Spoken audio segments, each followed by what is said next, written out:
This was actually an act of kindness. And by that I mean this student was saying to those who are considering very serious operations, whether it's a woman having her breasts amputated or another individual having their, genitals sliced and done.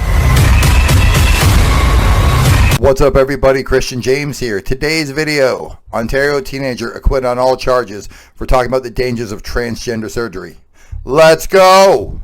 Well folks, another victory against wokeism, censorship, and transanity thanks to the efforts of the Democracy Fund. Here's the skinny, a young man who faced criminal charges for inciting hatred against transgenders was acquitted. Now, hatred against any group, that's beyond the pale, of course. So what, pray tell, did this 18-year-old man in Waterloo Region do against transgenders? Well, here's where the story gets downright unbelievable. This student had placed posters around his Catholic school that contained a QR code. The QR code linked to a video warning transgender individuals about the risks of gender reassignment surgery. And yet this was deemed to be transphobic hate speech? Well, at least it was in the eyes of one school official who called the cops. Unbelievable. But thankfully, after a 2-day trial, sanity prevailed in the courtroom and the young man was acquitted. Sanity never took place in the courtroom. The fact that an 18-year-old student went around and put up QR codes warning about the dangers of a surgery. Ladies and gentlemen, it's about the surgery. Regardless of whatever you want to say it is, it's about the surgery.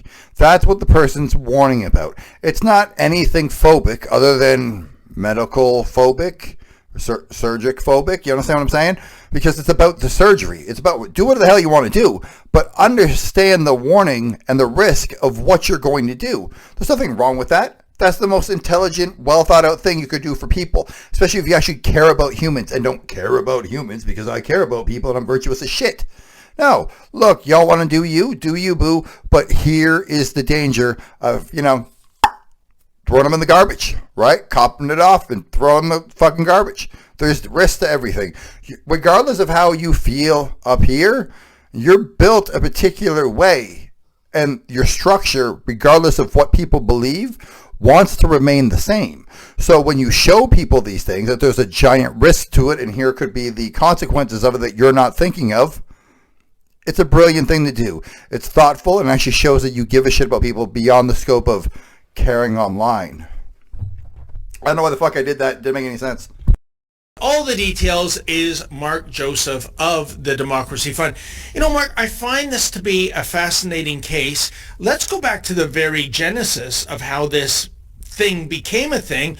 What was the motivation of a Catholic school official to bring law enforcement into this in the first place? The motivation is a human being who thinks they know better. Look, so many people put stake in feelings. Oh my God, I feel a certain way. That's because you've decided you feel a certain way. Feelings don't fucking matter.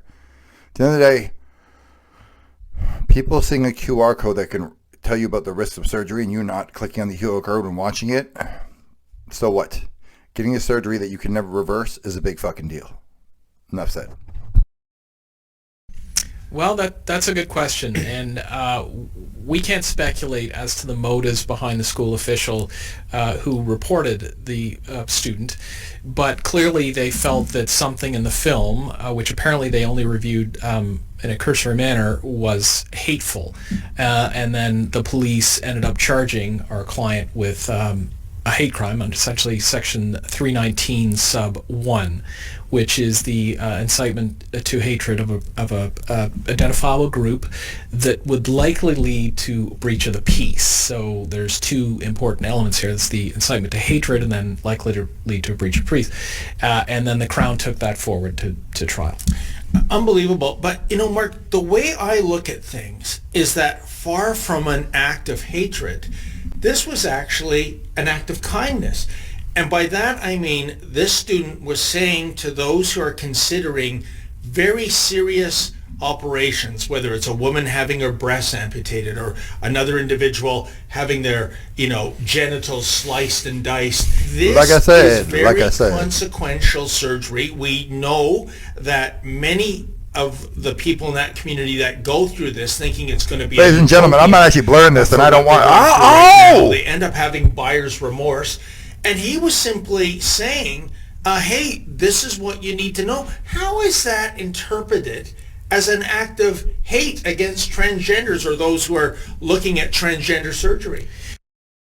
Because, like he initially said, the person felt a certain way because they decided they feel a certain way, and they took a cursory view, which means they read the headline.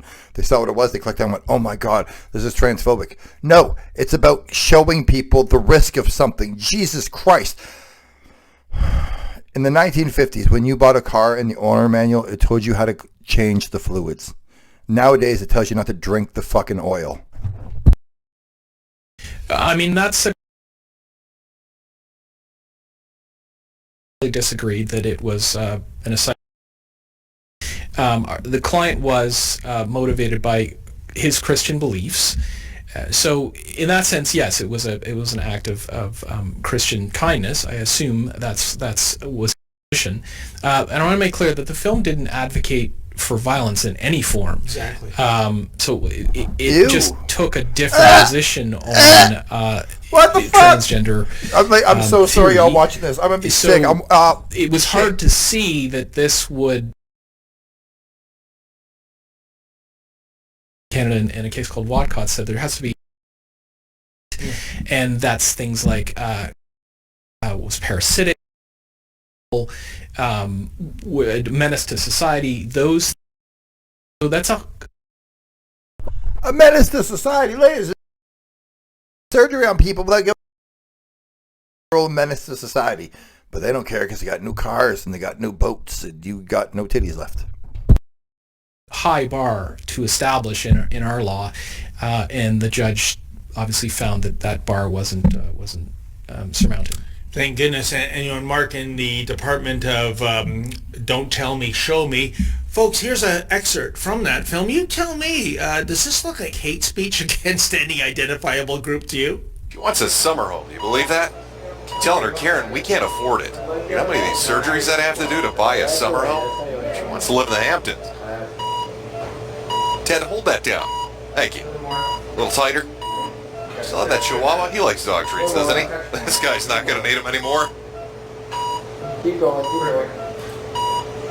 All right, I'm inverting ladies and gentlemen, now. oh my fucking Lord, people. My operating music on. Ted, can you hit the... Oh, thank you, nurse. What is happening here? We're just going to saw those bad boys right out of there. Now, this beautiful little procedure, it's completely safe. We sedate you, stick you onto a table, here? And then we hack your tits off with a saw. We get right up in there. There might have been what the fuck? Ladies and gentlemen, he should be charged with grossing people the fuck. That is bro. I'm glad you're warning people, but y'all need to warn me. That is fucking gross. Problem with postering here, like the student might have breached a policy on postering, but to suggest that just linking to a film that might contain things that some people would say are offensive doesn't rise to the level of a hate crime. So that was unusual, and that's obviously why TDF stepped in and partnered with Alan Honor, the lawyer on this file, who did a magnificent job in defending the client. We're pulling the transcript now. The judge, she said that she would publish the decision, or she would look at doing that. So we're hoping to get the full reasons, and we'll update our website and our X feed when we do. But my understanding was that the judge didn't believe that the film rose to the comments in the film rose to the level of hate, and she didn't find that it would likely lead to a breach of the peace. So the Crown needs to establish those things beyond a reasonable doubt.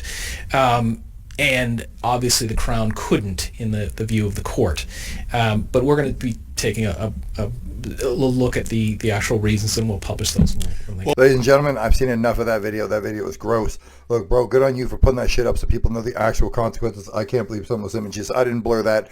Ladies and gentlemen, if you sat with me through that, thank you very much. But look, at the end of the day, there's always a risk to surgery.